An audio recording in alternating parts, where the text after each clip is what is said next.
Hello, everybody, and welcome to Grey History, episode 33 What About Second Revolution? In the last episode, we explored the rising radicalism of Paris, the dramatic actions of the Interior Minister Roland, and the subsequent dismissal of the Girondin ministry. We also witnessed the controversial demonstration on the 20th of June, when Parisians stormed into the Assembly and then the palace as they protested the actions of the king. In this episode, we're going to explore the aftermath of this unexpected event, the deteriorating military situation, and the Assembly's emergency decrees to prepare the nation for foreign invasion. We're also going to examine the introduction of new agitators in Paris, as well as the evolution of the city's radical elements as they begin to openly call for a second revolution. Now, before we get into it, some Grey History news. Following some feedback and ideas from listeners, I'm going to introduce electronic pigeons, more commonly known as emails. The Grey History newsletter will be published whenever a new episode is released, and it will include all the various content on the social media pages in one place. It's also going to give me the opportunity to include new content, such as additional quotes, images, articles, and perspectives, as well as links to all the bonus content for the Patreon supporters of the show. Now, this newsletter will evolve over time based on your feedback, but I see it as a great way to help put names to faces, as well as a way I can share interesting quotes and facts that didn't make it into the main show and don't constitute an episode extra in their own right. To give you a sense of what I'm thinking, this episode there will be a key protagonist section where I provide a portrait of some of the key revolutionaries, a brief bio about their faction and what history remembers them for, and then the key thing that they did this episode. Another section will be a from the notepad sort of section, and will include a quote that is interesting but I couldn't find a way to fit into the main show. So, if you'd like to receive these electronic pigeons, just go to greyhistory.com and fill out the sign-up form, and there's also a link in the show notes. As I said, my plan is for these emails to accompany the release of new episodes, so please don't expect anything immediate, but hopefully they'll provide a way of making the French Revolution more engaging and more approachable. To all the Patreon supporters of the show, you don't have to do anything. I'm taking the liberty of signing you up as I figure you want all the extra content you can get your hands on. Secondly, a big thank you to everyone who has been doing their bit to spread the word about Grey History.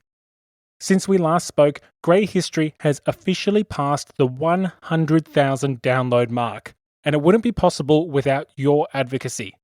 To those people who have written reviews, promoted the show on social media, indoctrinated their friends and family, thank you for your help. A reminder that if you have friends, family, colleagues, or acquaintances who like history or podcasts, please do let them know about Grey History. And if you're listening on Apple Podcasts, written reviews are also tremendously helpful. To those people who have left some amazing reviews in the last few weeks, I've seen them, they've made me smile, and thank you so much for taking the time. Finally, a humongous, tremendous, enormous thank you to all the Patreon supporters of the show, including those who have signed up to sponsor the show since the last episode. These include the new noble citizens, Bojan, Hans, Peter, Jack, Gruck, Luke, Andre, and Stephen. The new true revolutionaries, Daniel, Mark, and Cern. The new patron and philosopher, Xavier. The new national champions, Brian, Tim, and Jason. And the new champion of the people, Alang, joining the extra generous champions, George, Cynthia, and Jeffrey. Grey History would not be possible without the support of Patreons, and so I can't stress this enough. Thank you so much for your support. I also can't stress enough my apologies if I didn't nail the pronunciation of your name. My French is not the only language that I need to improve on. Now, before I forget, because I did forget last time and then proceeded to kick myself for a good week, the poll on the topic of the next bonus episode is going to close on the 8th of July. If you haven't already voted on Patreon, please do so, and you can vote for as many topics as you like. currently leading the race is an exploration of the leading scientists during the revolution and how the revolution impacted them and their work. But there's a range of topics that are battling it out for top spot. Those topics with sizable support include a recount of the Corsican Revolution and how the island came to be under French dominion. Another is an examination of the annexation of Avignon and its impacts on international relations. And finally, a third topic that's in the mix is how the revolution was received by diplomats in Paris, as well as by activists abroad.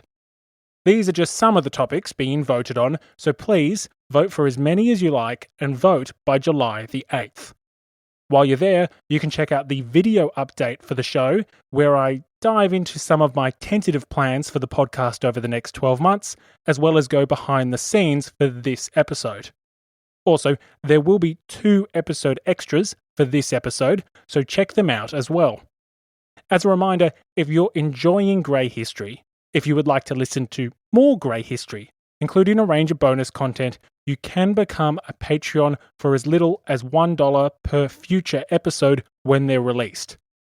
For the price of a fraction of a cup of coffee, that will gain you access to all the bonus content, as well as the warm, fuzzy feelings you get when you help support Grey History transition to more regular production. Speaking of more regular production, you've all waited long enough for episode 33, so let's get into it.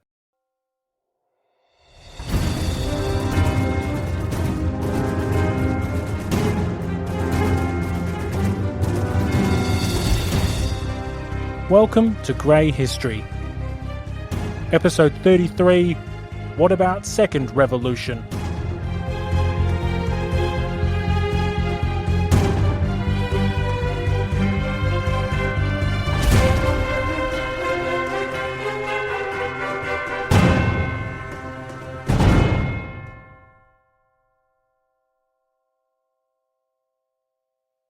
On the 6th of January, 2021, an American mob stormed the United States Capitol. Seeking to prevent the certification of the 2020 presidential election, the mob momentarily succeeded, with the work of both the US House and Senate being disrupted for several hours. Ultimately, however, the Capitol grounds were secured and the peaceful transfer of power occurred. Now, there's a range of things that could and should be discussed in relation to the very troubling events of January 6. But this is not a political podcast, because if it was a politics podcast, I would have already talked about, in some detail, as to why Stannis Baratheon is Robert's true heir and the throne is his by rights.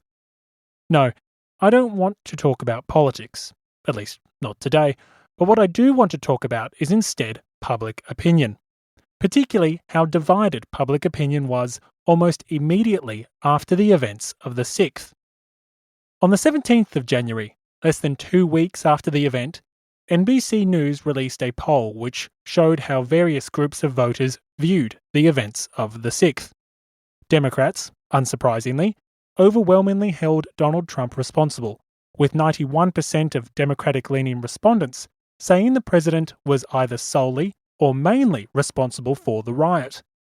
Furthermore, roughly 50% of Democratic-leaning respondents also laid sole or significant responsibility at the feet of conservative news media, Republican members of Congress, and QAnon. However, amongst Republican-leaning respondents, the results were starkly different. Just 11% of Republican respondents held Donald Trump solely or mainly responsible for the commotion at the Capitol. Instead, just under 50% of these respondents laid the blame on social media companies and Antifa. With such discrepancy in views between Democratic and Republican-leaning respondents, I do find myself wondering if modern-day media outlets are just an adult version of choose-your-own-adventure picture books. However, before I digress further, what I'm getting to is this. If such an event, such as the 6th, can be so divisive and so disputed in our own times, then imagine a similar event unfolding in the 18th century, in a time where there was no video, no photographs, no recordings, no radio, no live coverage. And then add into that situation a scenario where the nation experiencing this significant unrest was already at war. Furthermore, the nation was losing that war, and inflation and food shortages were further compounding the hardships of the people. For good measure, add into that mix an environment of conspiracy and fear, which permeated the political discourse to such an extent that it makes QAnon look like a drop in the ocean. Do that, and you get a sense of the events of the 20th of June 1792, when a French mob broke into the Legislative Assembly and then the palace, seeking to impose its will on the government of the nation. Like the events in our own times, the events on the 20th of June 1792 exposed the deep divisions of the French kingdom. The fact that a mob had occupied both the Legislative Assembly and then the palace was to some the very definition of outrageous. The king had been threatened by a heavily armed and menacing rabble. The assembly had been desecrated by a gang of scoundrels, brutes, and good-for-nothing ruffians. The will of the people and the will of God had been violated by degenerate Parisians, proving the revolutionary city to be nothing more than a wretched hive of scum and villainy. For royalists, the events of the 20th were a stain on the nation's history. From the ultra-royalist émigrés through to the moderate Feuillants, monarchists everywhere were incensed. The anger amongst some corners of France was palpable. Petitions called for the arrest and trial of leading agitators, as well as the closure of the clubs and the societies which had endangered the king, the assembly, and the constitution. Joining the chorus was the voice of Lafayette, the most respected military commander and Feuillant leader in the country. Yet, like the events of January 6th this year, this outrage was far from universal. While some Frenchmen rallied behind Louis, others rallied behind the people who had so unceremoniously stripped away the remaining grandeur of the monarchy. Petitions flowed into the assembly praising the actions of a righteous and aggrieved people. Influential Parisians claimed it to be nothing more than a legal demonstration.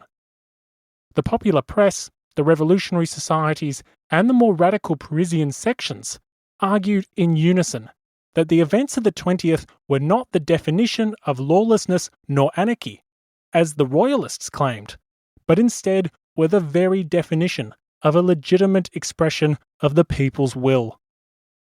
Depending on one's perspective, the 20th of June could be described as a myriad of things.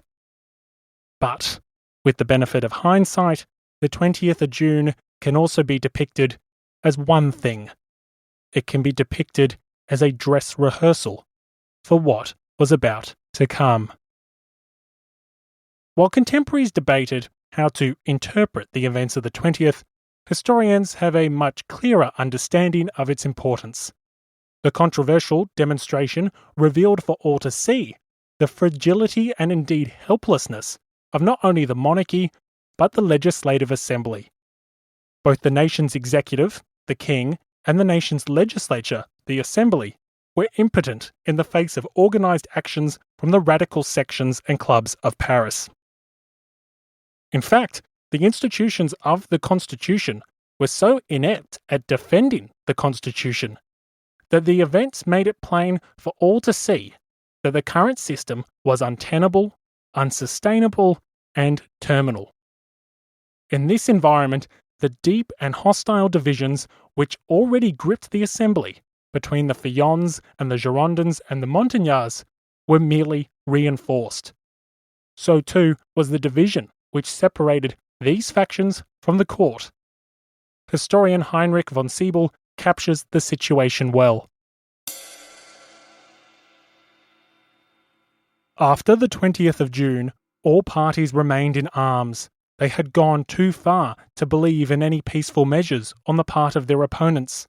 They had been so near bloodshed, that it was no longer possible that the shedding of blood could be avoided. And, until the final catastrophe, France showed no signs of life than preparations for the decisive blow.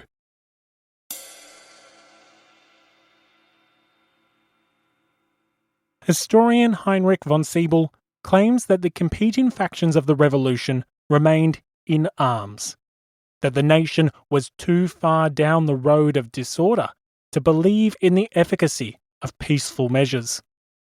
Historian George Lefebvre agrees, stating that in the aftermath of the 20th, the Girondins resumed their assault on the government.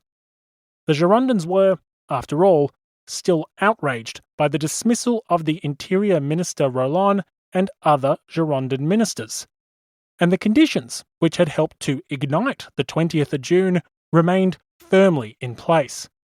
In fact, those conditions were getting worse. By late June, the French armies were again in retreat after a brief incursion into the Austrian Netherlands. In the wake of recent setbacks, Marshal Luckner had warned the Assembly that the enemy could arrive at Paris in as little as 6 weeks. With Prussian armies now amassing to assist their Austrian allies, the military situation was deteriorating with speed. Furthermore, France's readiness to withstand this coming invasion was increasingly in doubt. We've already discussed, in great length, the difficulties caused by things like inflation, as well as food shortages and commodity shortages as well.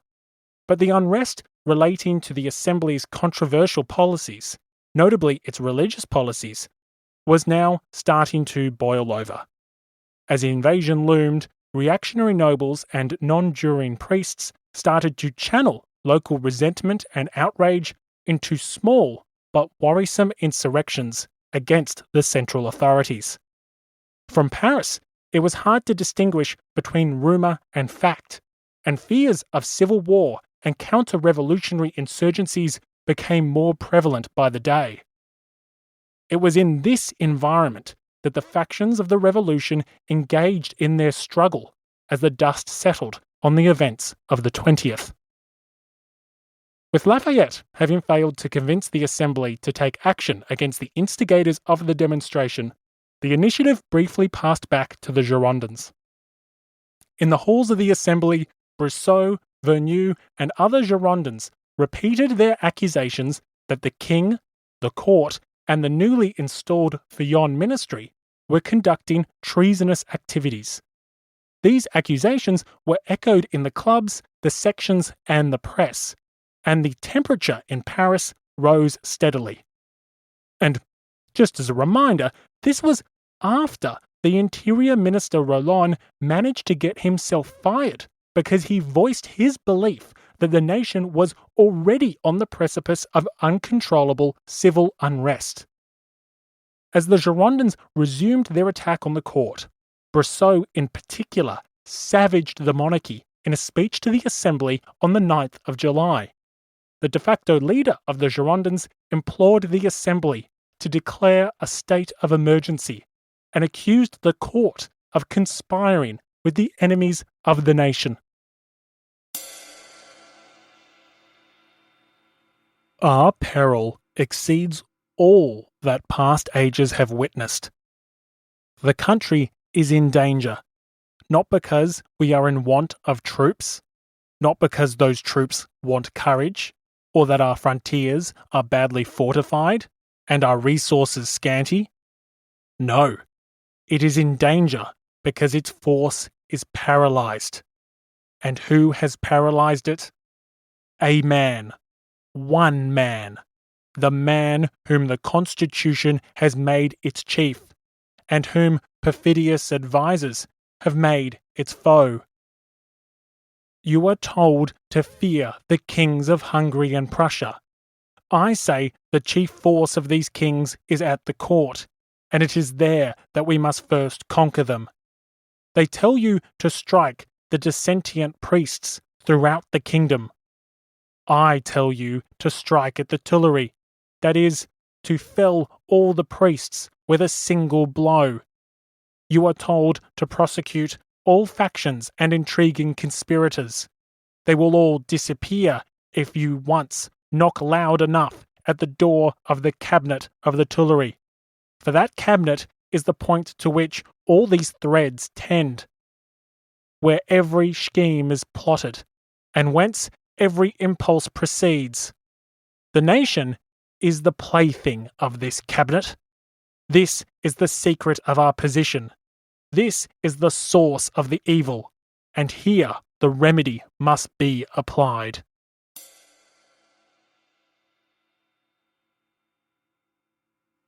If that wasn't a complete and utter denunciation of the actions of King Louis XVI and his court, then I don't know what is.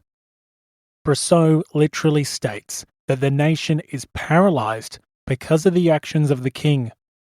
He declares that the chief force of the nation's enemies is stationed at the court. He proclaims that the source of the evil which infects the nation is just metres away at the Tuileries Palace. This theme was echoed by other Girondins as well. We'll explore Verneux's speech on the 3rd of July in one of the episode extras, but the capable orator accused Louis of being the main impediment to the nation's defence. In short, leading deputies of the Assembly were openly denouncing the king of enabling, if not instigating, crimes against the nation. Interestingly, it was in this increasingly dysfunctional and desperate environment that the Assembly passed a number of measures which dramatically transformed the situation within the country. Starting on the 2nd of July, the Assembly passed a measure relating to the fédérés. Now, you may remember that the King and the Assembly had been at loggerheads over the fédérés. Back on the 8th of June, the Assembly adopted the then War Minister Sauvin's proposal of establishing a camp of some 20,000 volunteers in Paris. It was envisioned that this encampment could protect the nation against its foreign foes and conveniently against domestic ones as well. Pretty much everyone but the Girondins rejected this idea, including Lafayette, Dumouriez, Robespierre, the King, and, well, anyone that didn't associate with Brosseau. Back in June, the Girondins dominated both the Assembly and the Ministry, and so leading figures among the Fillons, the Montagnards, and the court had no intention of handing Brosseau and his allies a new miniature army in the form of these federal volunteers. Louis vetoed the measure, and although they tried, the crowd of the 20th of June failed to compel him to reverse his opposition. Well, that opposition had continued, but on the 2nd of July, the Assembly more or less decided to ignore it. Under the guise of celebrating the upcoming anniversary of the fall of the Bastille, the Assembly decreed that the volunteers should come to Paris to participate in the upcoming celebrations. Further enticing the troops, the Assembly decreed that they would be compensated for the distance they travelled, and accommodation would be arranged for all who marched in defence of the nation.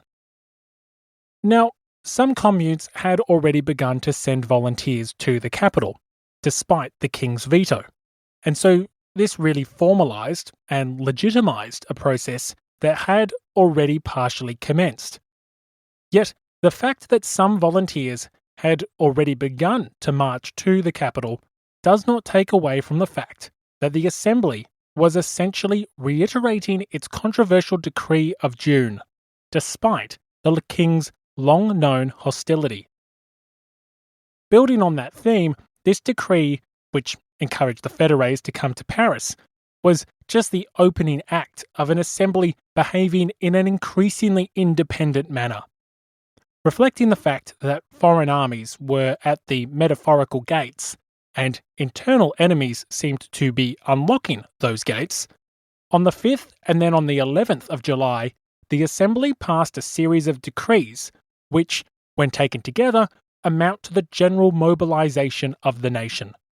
Famously, on the 11th of July, the Assembly declared the nation to be in danger, echoing Brosseau's speech 2 days prior. Having declared the homeland to be in peril, The mobilization effort called for all able-bodied men who had already served in the National Guard to be placed in active service. Furthermore, citizens were obliged to report what arms and ammunition they possessed. Pikes were distributed to those who were unable to procure guns, and battalions of volunteers were to be enrolled with speed. The Assembly's vote on the 11th to formally declare the country to be in danger was almost unanimous in nature. The body called for the united and total support of the nation, and the nation rose to the occasion. Historian Francois-Alphonse Hollart describes the decree as modifying the entire attitude of the nation, while historian Francois Mignet asserts that these measures of defence raised the revolutionary enthusiasm to the highest pitch.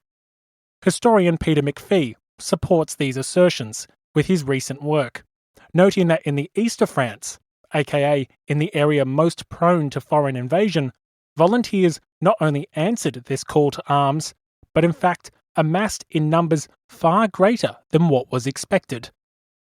Meurthe was to provide 2,500 men, but instead enrolled 4,000.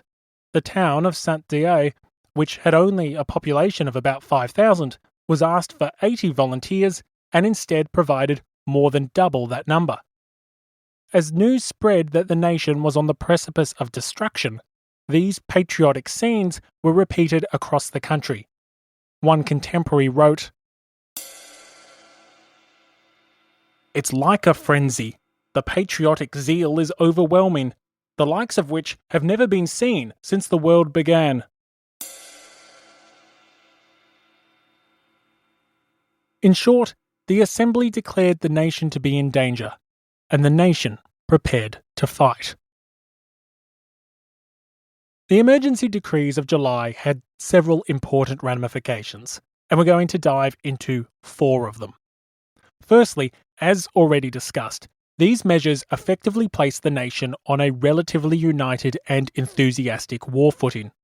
Sure, the revolutionary protagonists in Paris were as divided as ever, but outside the halls of power, outside of Paris, the nation was readying itself for a great struggle with European despotism. As invasion loomed, enthusiasm for the revolution skyrocketed, and a national spirit stirred in the face of foreign occupation. Before the war, Robespierre had warned the French that no one likes armed missionaries, and the impending Allied invasion provided more evidence for this now famous observation. To be sure, civil unrest remained in pockets of France. Support for counter-revolutionary insurgencies did not evaporate overnight. But in general, the declaration that the nation was in danger rallied broad public support to the cause of defending the nation. Secondly, the actions of the Assembly further eroded the power and prestige of the monarchy. Numerous historians assert that these proclamations created, or at least reinforced, the perception that the king had failed in his duties as the defender of the people. After all, if the king had been doing a decent job at defending the people, why was the nation now on the precipice of destruction? Why was the nation now in danger? Furthermore, this perception reinforced the already existing image propagated by the radical and democratic press that the king and his court were in fact treasonous. It also lent credibility to the claims of revolutionaries who decried sabotage from within the government. Now, connecting the royal family to the nation's enemies had never been particularly difficult. All you had to do was draw a family tree. The king's brothers were leading the small force of French émigrés, and the queen's nephew sat on the Austrian throne and headed the Holy Roman Empire. However, the growing list of military setbacks now reinforced this link between the French court and the kingdom's enemies, and the July decrees merely emphasized this connection further. Through this public proclamation of the nation's vulnerability, the Assembly prompted uncomfortable questions relating to the true loyalties of the king, his ministers, and his court. As the war situation continued to deteriorate, so too did the remaining legitimacy of Louis XVI. The third reason why the Assembly's dramatic measures were important is not so much the measures themselves, but the manner in which the Assembly undertook them. Backing up a bit, the Legislative Assembly had a long history of passing laws the king disliked. The two branches of government were almost immediately in deadlock over the issues of priests and émigrés back in late 1791. As previously discussed, there was no constitutional way to resolve the deadlock that a veto created. The king couldn't dismiss the Assembly, and the Assembly couldn't override the veto. However, in the aftermath of the 20th of June, this situation started to change. From a constitutional perspective, the power of the veto was as powerful as ever. The king was still required to give his sanction to new laws. However, in reality, things were changing. With the deteriorating situation, particularly in Paris, King Louis felt compelled to cooperate with some of the Assembly's decisions. Furthermore, the Assembly started to act in a manner which would have made it pretty hard, if not impossible, to not go along with those decisions. For example, despite the king's month-long opposition to the fédérés, the Assembly more or less rebranded its decree and then republished it. Once published, would Louis's veto really have kept the most committed revolutionaries from gathering in Paris? Unlikely. The most committed revolutionaries from across France took their orders from the Assembly, not the monarch, and many had already left for Paris without this new decree. In such a scenario, obstruction might have been more problematic for the king rather than simple acceptance. Just days later, in their defensive measures published on the 5th and then the 11th of July, the deputies were again dictating the nation's agenda without deference to the monarch. Could Louis really veto these decrees, considering that his true loyalties were already doubted, and that he and his family were clearly vulnerable to the actions of a Parisian mob? Again, unlikely.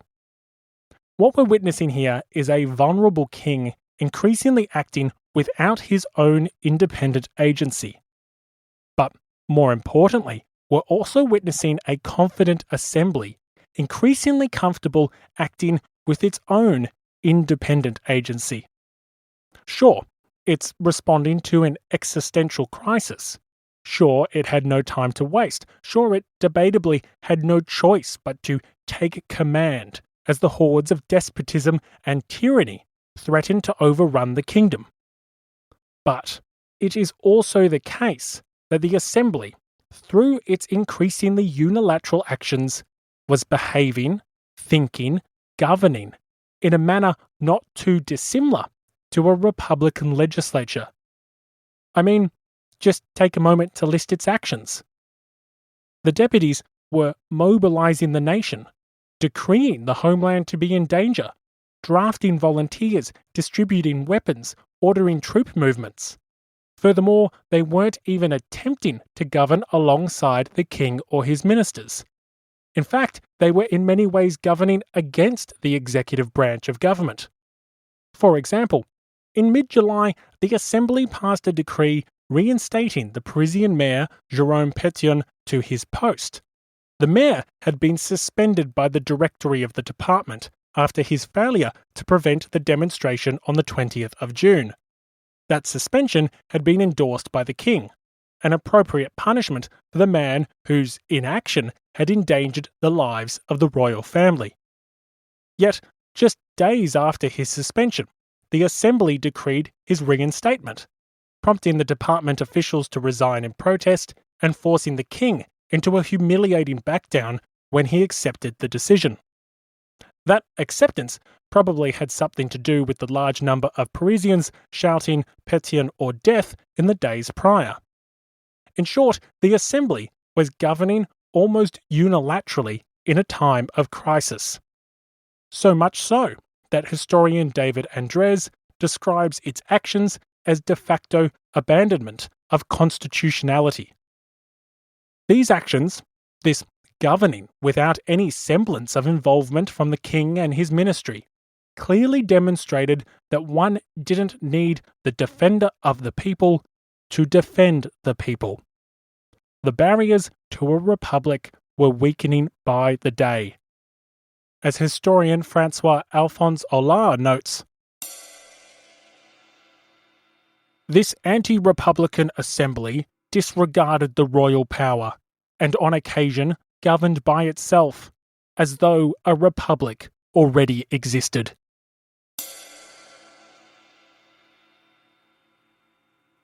Finally, there is one last ramification of these decrees which is worth noting, and that's an interesting observation from historian Simon Schama.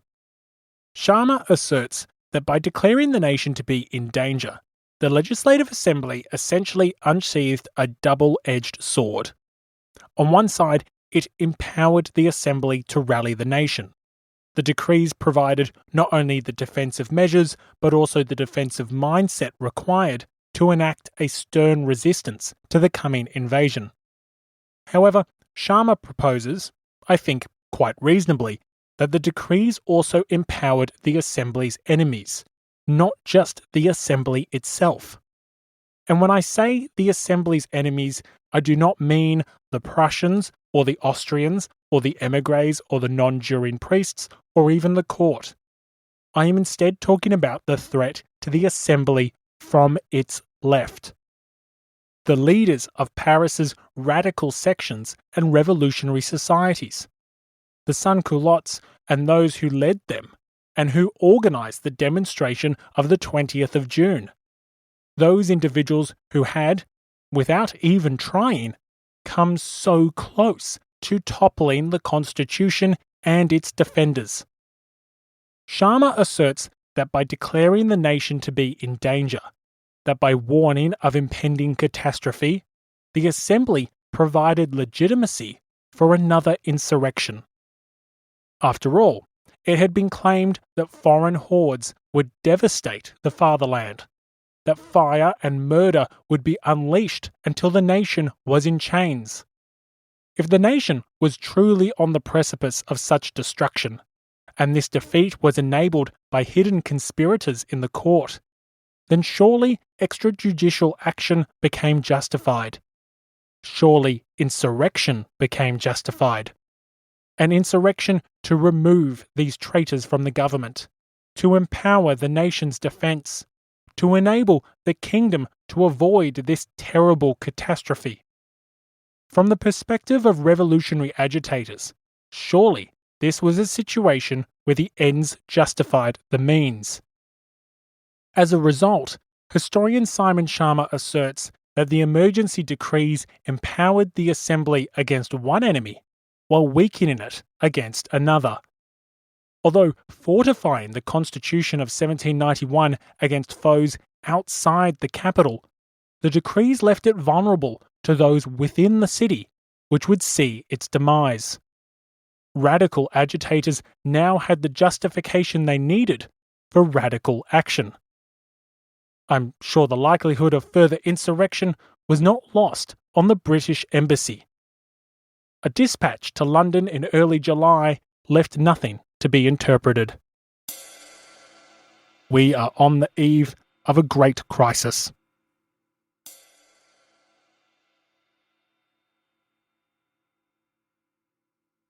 France was indeed on the eve of a great crisis.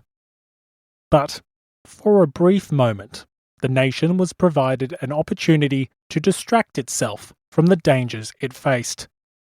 That distraction came in the form of the 14th of July 1792, the third anniversary of the fall of the Bastille. Held just 3 days after the nation was declared to be in danger, this Fête de la Fédération was nothing like the first optimistic celebration of 1790. The atmosphere of hope and unity had been muted, replaced by darkness and austerity. With the arrival of fédérés from across the country, the presence of these federal volunteers converted the occasion from a festival to something which resembled an armed military encampment. Thus, while the Fête de la Fédération may have provided an opportunity for the nation to symbolically come together in the face of an existential threat, it was also itself a symbol of just how traumatic the last 2 years had been. Now, we don't have time to dive into the details of the Fête de la Fédération of 1792, so I'm going to do that in an episode extra for those that are interested. Yet, while we're not going to focus on the festival itself, we do need to focus on its participants. The headline act of the anniversary was the participation of the fédérés from across the country. These volunteers would soon be fighting on the front lines, and their presence showed a united front against the hordes of despotism which menaced the French people. However, as previously discussed, the presence of these fédérés was quite controversial. First proposed by Girondins back in early June, the king had vetoed the proposal, and both Villons and Montagnards were hostile to the measures as well. It was only on the 2nd of July that the Assembly again published a decree encouraging the fédérés to come to Paris. And importantly, once the Fête de la Fédération had ended, the fédérés were meant to move on to Soissons, a small town about 60 miles or 100 kilometres northeast of Paris. This, "but Dad, it's just for a couple of days," excuse helped to gloss over the fact that the king remained opposed to the presence of the fédérés, even if he did reluctantly sanction the Assembly's repackaged decree. Yet, in the aftermath of the celebrations, a significant number of fédérés refused to go to Soissons, and it's here that the trouble began. Before we get into just what these newly amassed fédérés got up to, it's worth noting the mindset and political disposition of these eager volunteers. The fact that the fédérés came to Paris despite the king's vocal opposition and the questionable legality of the situation demonstrates the true sympathies of these troops. The fédérés were committed revolutionaries. Many saw themselves as agents of the revolution, as protectors of the victories of 1789, as defenders of the new regime against the perils of despotism and tyranny. Despite this enthusiasm, and reflective of the revolutionaries they supported, the fédérés were by no means united in their political beliefs.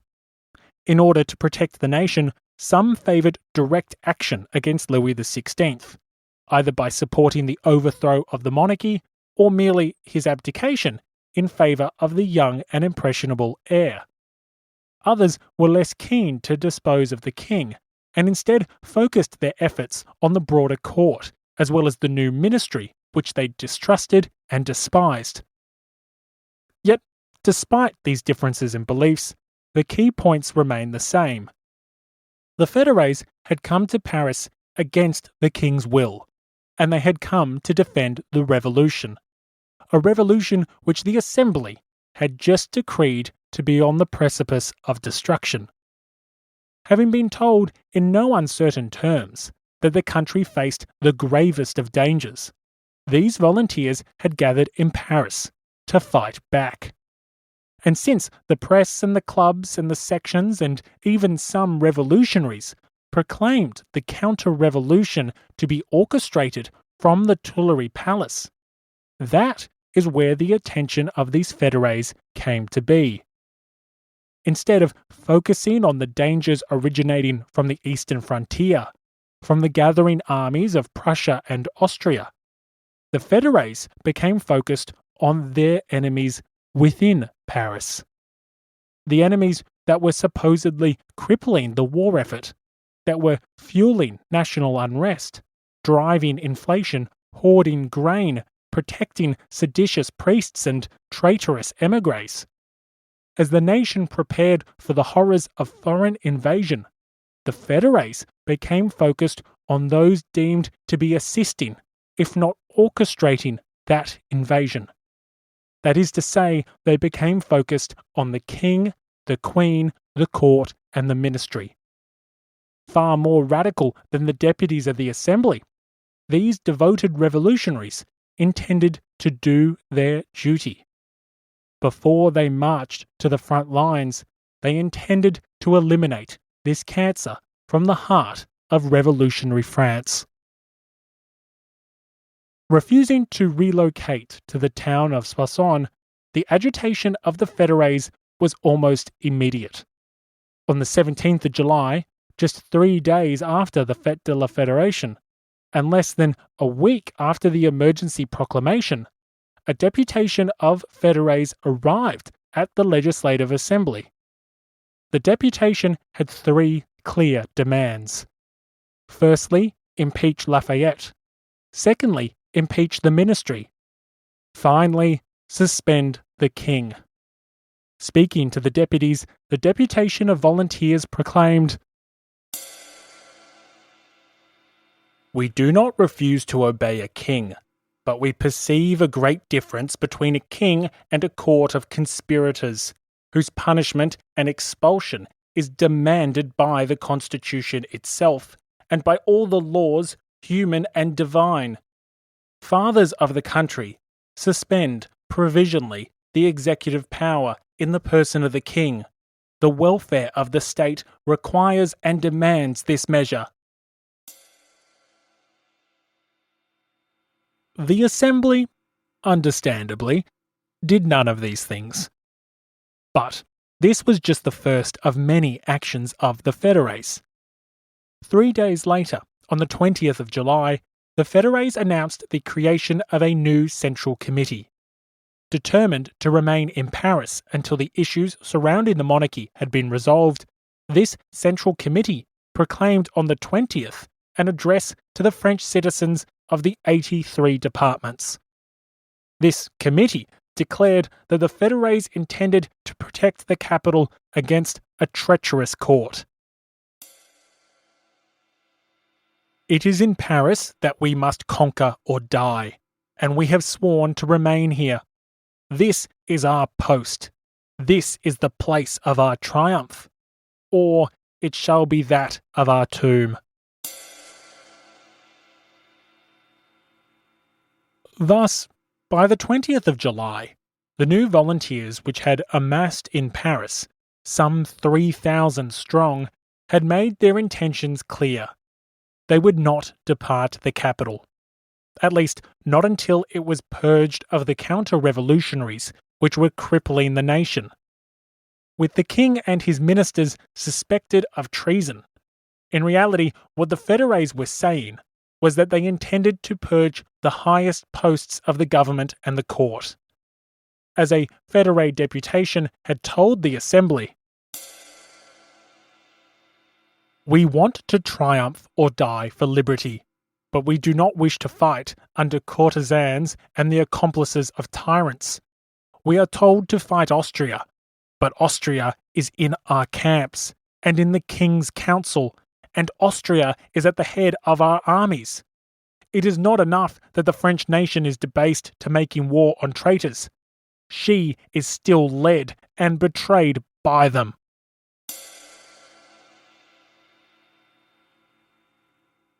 Having denounced the treacherous government and having declared their intentions to purge these traitors before marching to the front lines, it's here that we can now connect the presence of the fédérés to the developments of recent episodes, specifically to the rise of the press, the clubs, and the sections of Paris.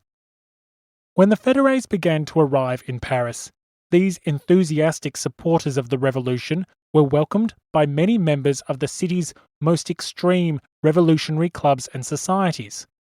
Before long, many volunteers were sleeping in the premises of the radical Cordelier Club, or lodged in club members' homes. The increasingly radical Jacobin Club was no less welcoming, with club members soon establishing a strong camaraderie with volunteers as they arrived from all corners of France. What this meant was that, over the first few weeks of July, an alliance was formed between the most enthusiastic provincial volunteers and the most revolutionary Parisian agitators. The two groups found in each other like-minded individuals, comrades who were willing to do whatever it took to defend the nation from the atrocities of counter-revolution.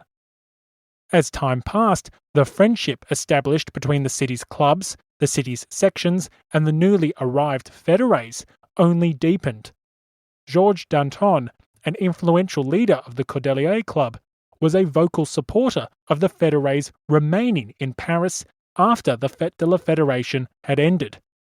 Joining Danton were members of the Jacobin Club, including Robespierre. In fact, the Jacobin Club was the meeting place of the newly established Central Committee of the Fédérés. That committee literally met in the Jacobins. That's how connected these revolutionary groups were. Like schoolchildren who find their best friend for life on their first day of a new school, the fédérés were soon inseparable from the clubs, societies, and sections, which had been causing the established authorities in Paris a tremendous amount of trouble over the last few years. Needless to say, this was a worrying development for many in the halls of power.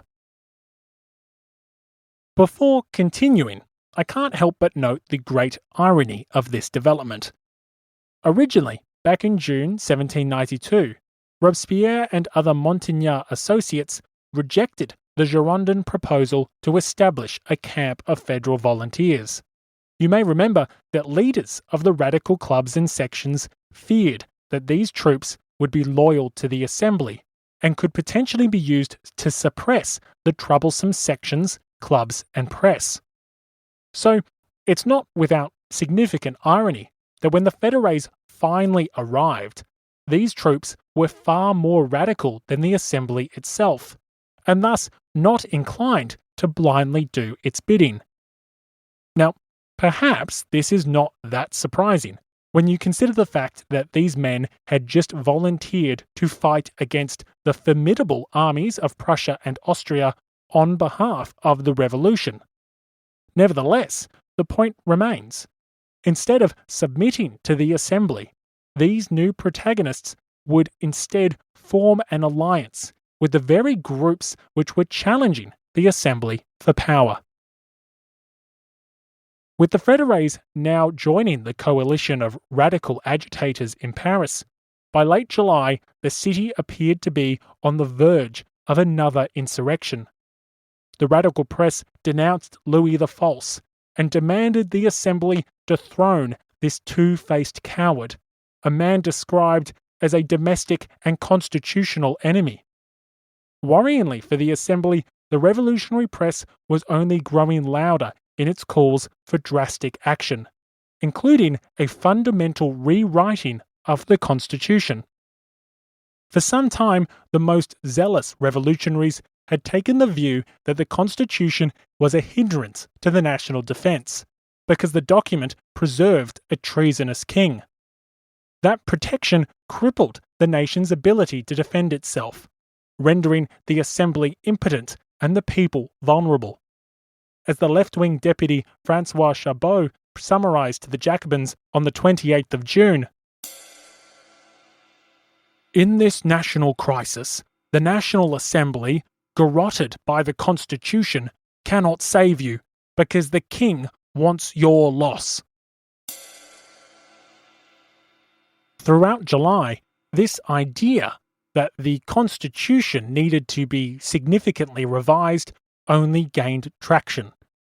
Interestingly, it started to gain traction not only because of the actions of the king, but also because of the inaction of the Assembly.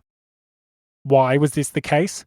Well, according to some in the press, as well as the most progressive and militant members of the clubs and the sections, the logic for the calls against the Assembly worked something like this.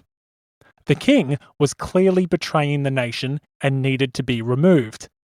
If the Assembly would not remove the king, then the deputies were accomplices in that treason.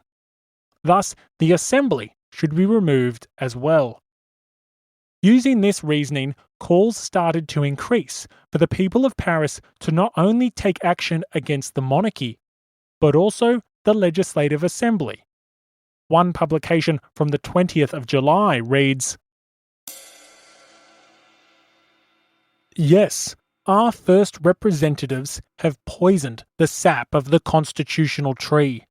It is time to deliver it from royalty, that impure and mortifying worm, which would presently dry it to the roots. Let us at last break the colossus whose weight would crush us sooner or later. It will destroy in its fall the noxious insects which it shelters, and society, delivered from all these plagues, will enjoy the peace and happiness that should be its share."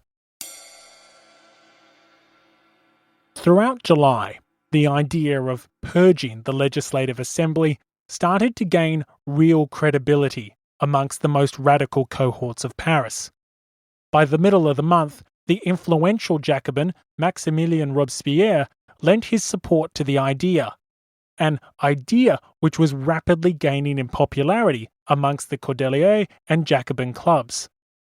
Endorsing the notion that the Assembly had to be replaced for the good of the nation, Robespierre directly linked the actions of the court to the inaction of the Assembly, an Assembly which was conveniently dominated by his Girondin rivals and to a lesser extent the Feuillants, which he also despised.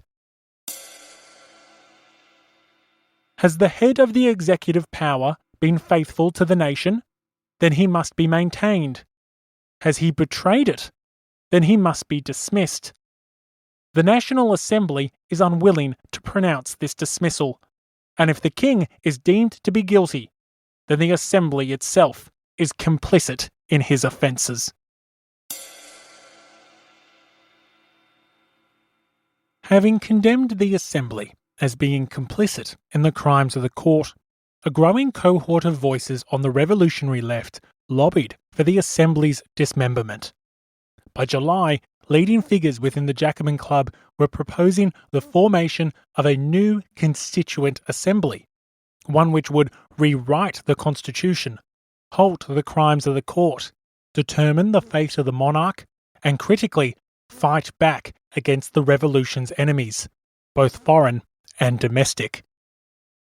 This proposal for a new constituent assembly, a convention, was more than just that, however.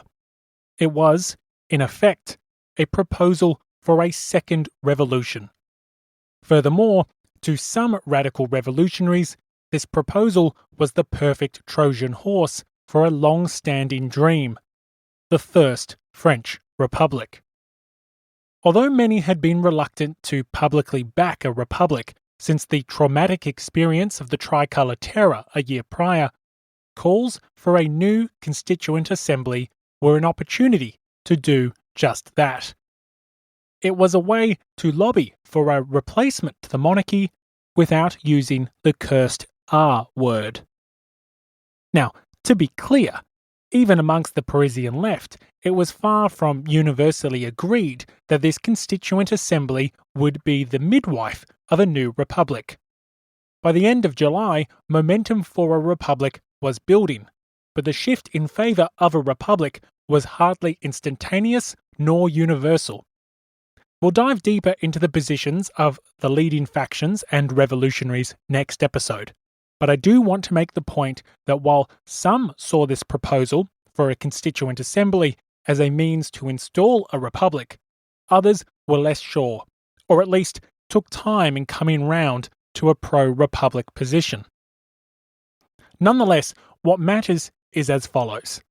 By the end of July 1792, radical left-wing revolutionaries were not only calling for the king to be dethroned, but for the assembly to be dismissed as well.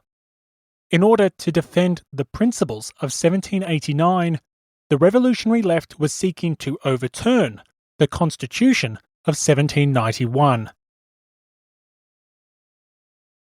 The Legislative Assembly now found itself in a terrible position. Like the helpless citizens of the planet Alderaan, the deputies of the Assembly could do little as they watched not one, not two, but three monumental threats simultaneously emerge on the horizon. To their east, foreign armies prepared to cross the frontier. To their west, counter-revolutionary conspirators planned uprisings and insurgencies. Most worryingly, however, was the growing threat already within the capital itself, directly outside the halls of power.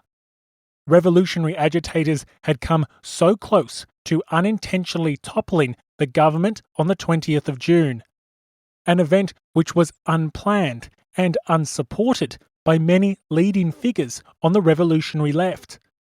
Fast forward a month, and the agitators of the 20th now had the explicit support of revolutionaries such as Robespierre and Danton, and plans were prepared to overthrow the increasingly terminal regime.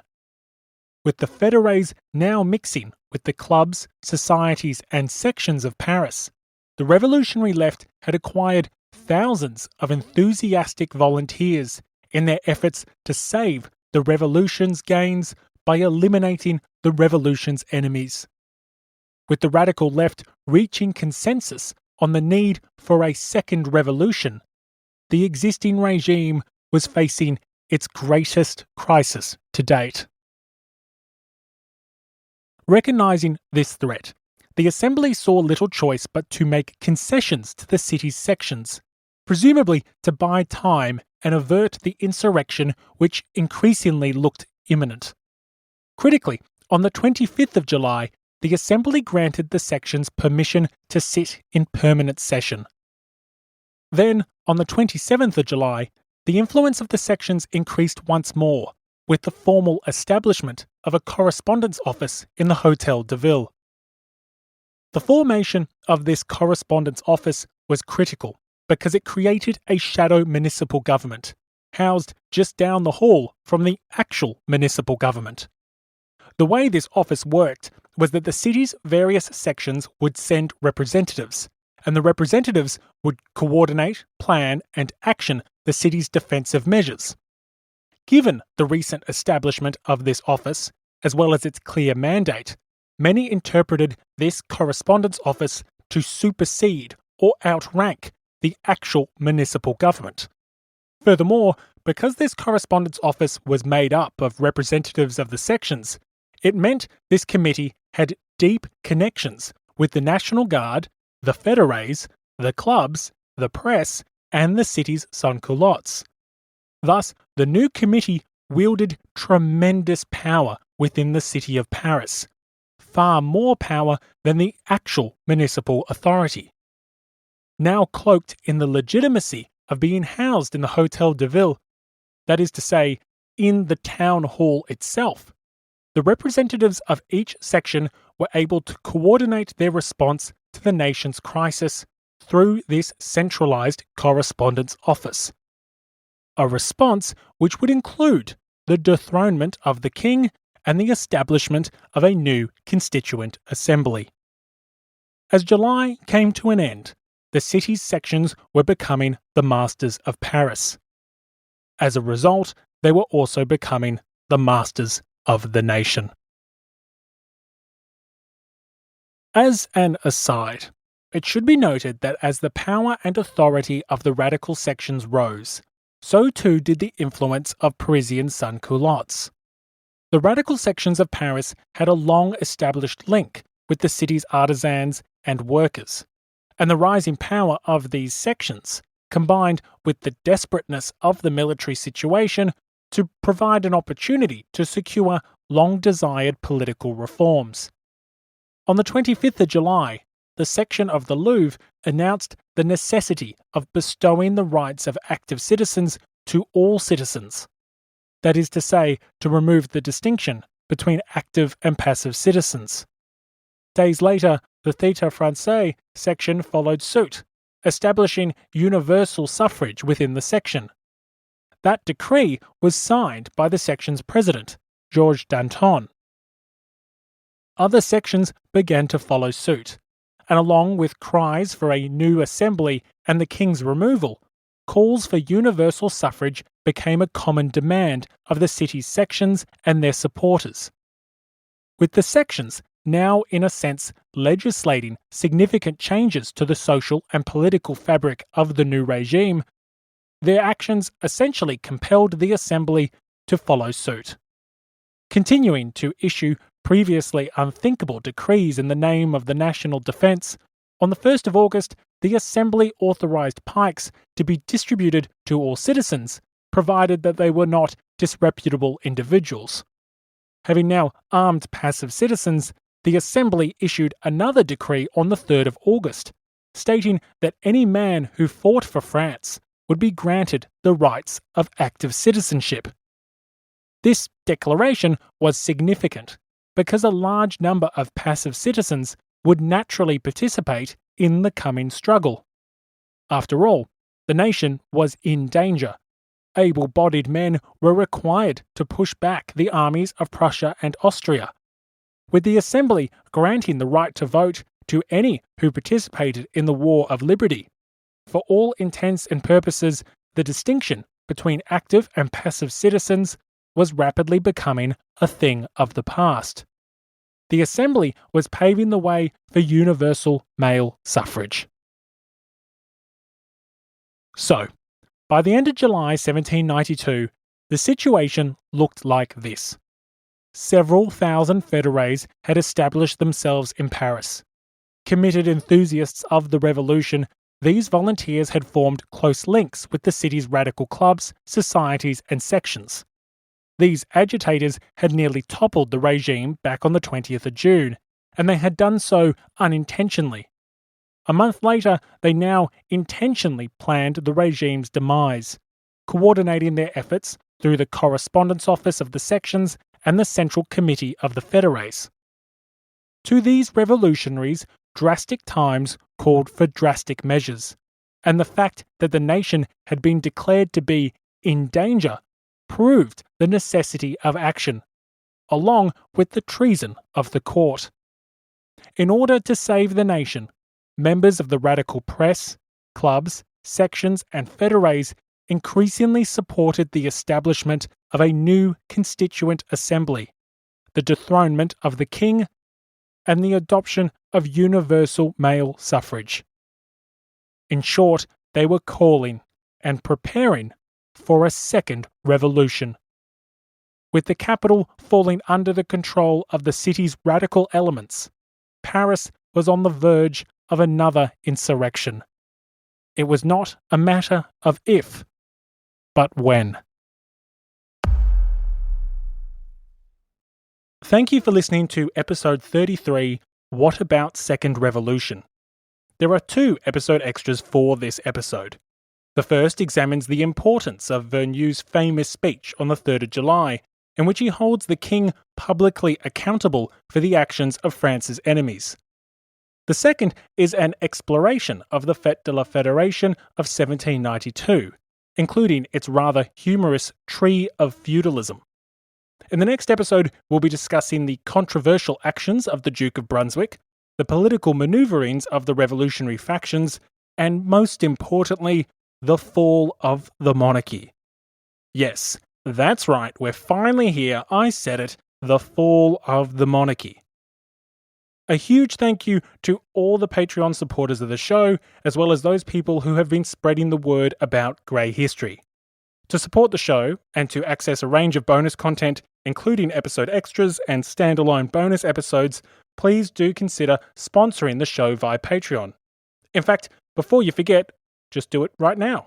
There's a link in the show notes and on the website, and while you're there, you can vote for the topic of the next bonus episode. Patrons, please don't forget to vote for as many topics as you like. The poll will close on July 8. Finally, a reminder that you can sign up to the new Grey History newsletter by the link in the show notes or by visiting greyhistory.com. As always, thank you for listening, stay safe, and have a great day.